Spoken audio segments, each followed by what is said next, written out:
Assalamualaikum warahmatullahi wabarakatuh. Om Swastiastu, Namo Buddhaya, salam kebajikan, salam sejahtera untuk kita semua. Salam lestari, Rahayu Sagung Dumadi. Selamat pagi kawan-kawan semua, berjumpa kembali di Cah Bejo channel YouTube. Kali ini kita berada di lokasi Kompleks Masjid Menara Kudus dengan berjuta pesona, berjuta eksotisme yang tak akan pernah habis jika dikupas.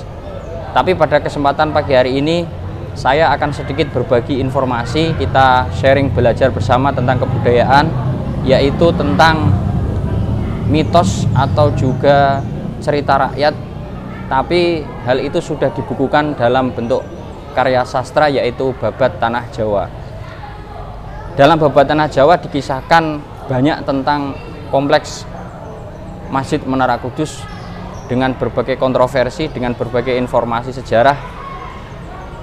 Tapi saya kali ini akan mengangkat sebuah titik, yaitu gerbang sebelah selatan dekat Menara Kudus yang berdiri tegak menjulang. Gerbang itu dikatakan sebagai gapura keramat. Mengapa? Karena berkaitan erat dengan pada abad ke-15, tepatnya di masa pemerintahan Kesultanan Demak, yaitu kala itu sudah Sultan ketiga, yaitu Sultan Trenggono, setelah Sultan Fatah, Adipati Unus, dan yang ketiga adalah Sultan Trenggono. Misteri apa yang menyelimuti gerbang atau gapura sebelah selatan Menara Kudus itu? Mari kita bahas bersama-sama.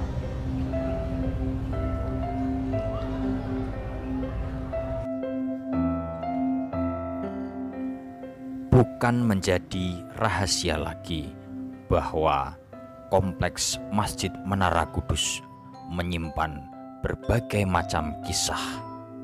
Mitos yang berkembang pun tidak sedikit membuat akal sehat kita kembali harus diuji. Tak terkecuali dengan sebuah pintu masuk atau gapura yang berada di sebelah selatan Menara Kudus. Letaknya yang tepat berada bersebelahan dengan Menara Kudus itu menyimpan berbagai macam kisah yang hingga hari ini kisah itu menjadi budaya, dilestarikan secara turun-menurun menjadi cerita rakyat. Konon katanya, gapura di sebelah selatan Menara Kudus ini mempunyai kekuatan supranatural, karena pada gapura ini dulu pernah ditanam sebuah raja atau tulisan Arab yang mempunyai kekuatan khusus, fungsinya untuk melemahkan atau bahkan memusnahkan kemampuan kanuragan dari siapapun orang yang melewati gapura tersebut. Raja itu dinamakan Kolo Cokro, berbentuk tulisan campuran antara Arab dan Jawa kuno, berbentuk seperti cakra atau cakram melingkar. Dulu ditempatkan pada gapura ini bertujuan untuk menghancurkan atau meleburkan kemampuan kanuragan yang dimiliki oleh Sultan Hadiwijaya, raja dari Kerajaan Pajang.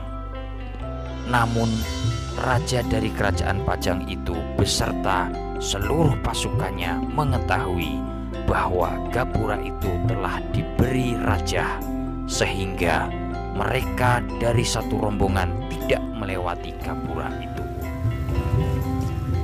Atas dasar itulah hingga saat ini warga Kudus masih mempercayai tentang mitos gapura yang diberi Raja Kolo Cokro tersebut.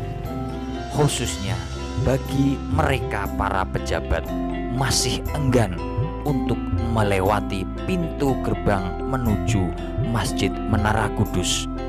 Mereka beranggapan bahwa para pejabat yang melewati gapura itu, apabila dalam perilakunya sehari-hari dalam mengemban amanat yang diberikan oleh rakyat, raja atau pemimpin atau siapalah itu yang memiliki kedudukan, kemudian tidak melaksanakan tanggung jawabnya sebagaimana mestinya, seperti banyak melakukan korupsi, banyak menyengsarakan rakyat, maka secara otomatis tidak menunggu lama, dalam hitungan beberapa waktu kedudukannya akan dicopot atau lengser dari jabatannya.